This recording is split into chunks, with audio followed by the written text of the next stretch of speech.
After nearly 3 weeks of intense treatment, testing, and isolation, Nancy Wrightball and Dr. Kent Brantley are back home with their families.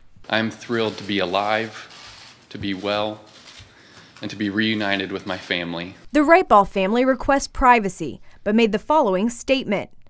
During the course of her fight, Nancy recalled the dark hours of fear and loneliness, but also a sense of the deep abiding peace and presence of God, giving her comfort. Both Wrightball and Dr. Brantley say they're thankful for all of the prayers on their behalf. I cannot thank you enough for your prayers and your support. But what I can tell you is that I serve a faithful God who answers prayers. Doctors say after 3 weeks, Ebola patients who beat the disease can't spread the virus. That's because it's no longer in their blood or saliva. The medical staff here at Emory is confident that the discharge from the hospital of both of these patients poses no public health threat. Experts say both patients still have some healing ahead, as it's common for fatigue and aches and pains to linger. Wrightball and Dr. Brantley were working in the Ebola ward of this field hospital in Liberia when they got sick. And while their treatment was a success, the outbreak in West Africa is far from contained. According to the World Health Organization, the death toll is now at more than 1,300 people.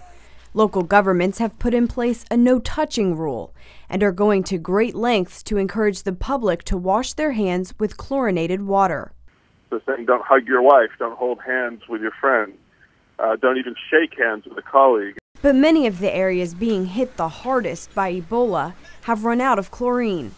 Operation Blessing is on the scene and heard of this need. I met with the Minister of the Interior of Liberia and asked him what some of his priority needs were. He's heading up the anti-Ebola task force for the nation. And he said his number one need right now was body bags, which is an eye-opening, need, of course. His number two need was chlorine. OB is sending 5 chlorine-generating units from its Chesapeake, Virginia warehouse.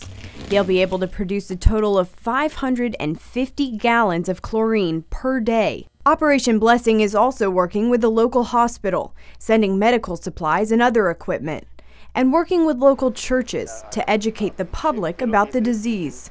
All important steps towards reducing the threat of spreading Ebola. Caitlin Burke, CBN News.